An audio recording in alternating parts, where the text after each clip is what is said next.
मध्य प्रदेश के साथ साथ अब छत्तीसगढ़ भी राजनीति का ऐसा ही दलदल बन गया है, जहां तिकड़मी चापलूसों के कारण कांग्रेस लगातार 10 सालों से सत्ता से दूर है। अब 5 साल और विपक्ष में बैठेगी। छत्तीसगढ़ में भी कमोवेश यही स्थिति है। दोनों जगह कांग्रेस अपनी जबरदस्त हार की समीक्षा में जुटी है, लेकिन क्या उसे सच दिखाई देगा?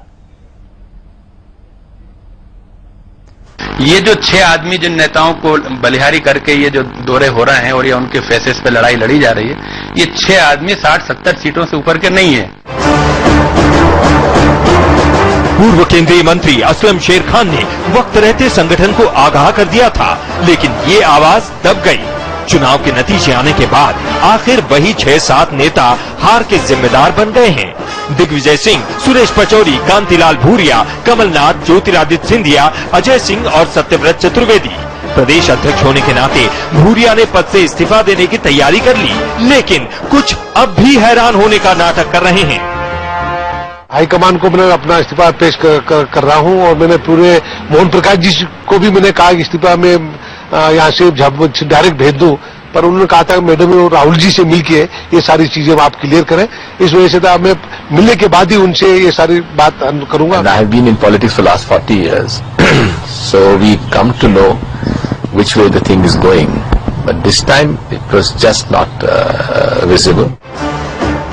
सोनिया और राहुल गांधी अब इस बात को नजरअंदाज नहीं कर सकते कि मंच पर साथ खड़े ये नेता अंदर ही अंदर एक दूसरे के खिलाफ बीज बो रहे थे, लेकिन हार के बाद एक दूसरे पर कीचड़ उछालने से अब और थू-थू हो रही है। सत्यव्रत चतुर्वेदी कहते हैं कि पार्टी दिग्विजय सिंह जैसे षड्यंत्रकारियों के कारण हारी, तो अजय सिंह भी आगे आ गए। सत्यव्रत चतुर्वेदी जी ने किन कारण ये बात कही है मुझे जानकारी नहीं है, लेकिन छतरपुर जिले के जो प्रत्याशी हारे हैं उनसे यदि आप पूछ लें कि सत्यव्रत जी का क्या रोल था तो ज्यादा अच्छा रहेगा। भूरिया के मुताबिक मध्य प्रदेश में हार की बड़ी वजह है राष्ट्रीय मुद्दों का हावी होना, टिकट बंटवारे में गुटबाजी के कारण हुई देरी, राहुल गांधी का फॉर्मूला नहीं चलना, नेताओं की उटपटांग बयानबाजी और शिवराज की लोकप्रियता। काश कि भूरिया पहले ये बात स्वीकार कर लेते, लेकिन कमलनाथ तो अब तक सच मानने को राजी नहीं। इसमें सबने मिलकर काम किया, ऐसी कोई बात नहीं है जो फैक्शन या कोई गुटबाजी के कारण, ये आम जनता का फैसला था। छत्तीसगढ़ में भी कांग्रेस हारी है, क्योंकि यहाँ भी टिकट बंटवारे में खूब दांव पेच चले। आखिर में अजित जोगी, मोतीलाल वोरा और चरणदास महंत जैसे दिग्गज अपने अपने इलाके में सिमट कर रह गए। यहाँ भी रमन के सामने कांग्रेस के पास कोई चेहरा नहीं था। नतीजा ये हुआ कि 35 में से 27 कांग्रेस विधायक हार गए। जोगी ने खुद हार की जिम्मेदारी तो ली है, लेकिन महंत, वोरा और चौबे को वो आईना दिखाना नहीं भूले। मैं प्रदेश कांग्रेस अध्यक्ष या विपक्ष का नेता या कैंपेन कमेटी का अध्यक्ष ऐसे पदों पर नहीं हूं। मैं तो एक साधारण एमएलए था, अब तो एमएलए भी नहीं रहा।